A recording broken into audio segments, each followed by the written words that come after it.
नमस्कार प्यारे साथियों, जय हिंद। अग्निवीर आर्मी भर्ती 2024, जो भी लड़के लड़कियां अग्निवीर आर्मी भर्ती 2024 का आवेदन करना चाह रहे हैं, बहुत सारी ऐसी गलतियां हैं जिनका आप ध्यान नहीं रखोगे तो फिर आप लोगों को पछतावा होगा।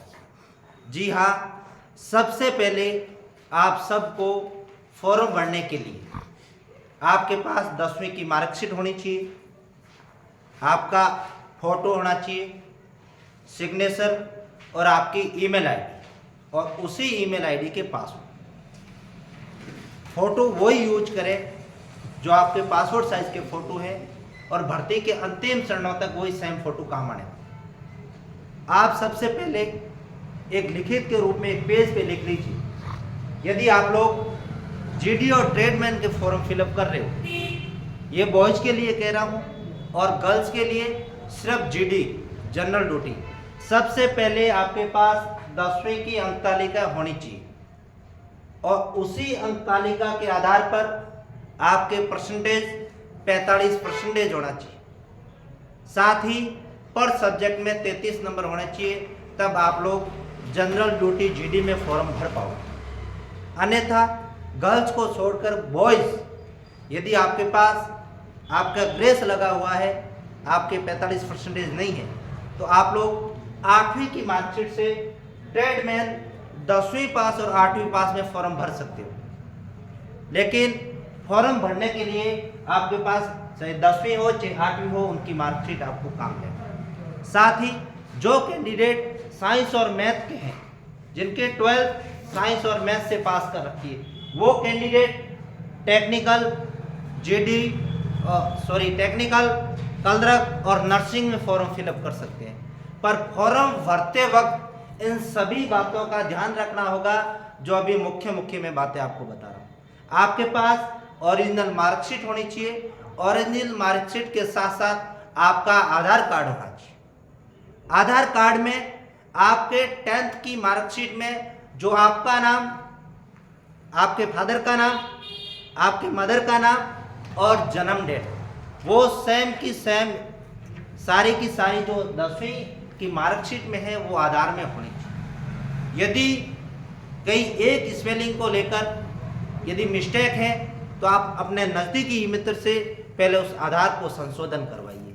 साथ ही साथ एक सबसे बड़ी बात यह है, इस बात का विशेष ध्यान रखें, आपका इस नई प्रक्रिया में किसी का जिला अलग हुआ है, किसी की तहसील नहीं बनी है, किसी की ग्राम पंचायत नहीं बनी है, तो आप लोग उसको भी ऐड करवा दीजिए। वो भी यदि आपकी ऑनलाइन दिखाती है तो, नहीं तो पुराने की पुरानी रहने दीजिए। ये कहाँ काम आएगी कि आप लोग जब रिटर्न पास करके फिजिकल के लिए जाओगे और फिजिकल के बाद आपके डॉक्यूमेंट वेरिफिकेशन होंगे, उस वक्त आपको जाति प्रमाण पत्र, मूल प्रमाण पत्र, ये डॉक्यूमेंट चाहिए और उनमें जो ओरिजिनल जो साइड पे होता है उसी डेटा को ही मैच किया जाता है।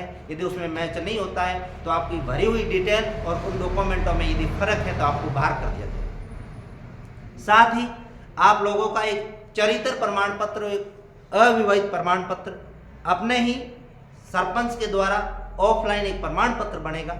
उस प्रमाण पत्र पे आपका गांव अभी नया कौन सा बना है और डॉक्यूमेंट में यदि पुराना गांव है तो उस वक्त आपका नया वाला आपका ही सरपंच डॉक्यूमेंट पे सिग्नेचर करेगा, दूसरा कोई नहीं करेगा। उस स्थिति में भी आपको बाहर कर दिया जाएगा। इन बातों का विशेष ध्यान रखें। जैसे ही आप लोग आधार और मार्कशीट से गुजरोगे, फोटो के बारे में मैंने बता दिया था।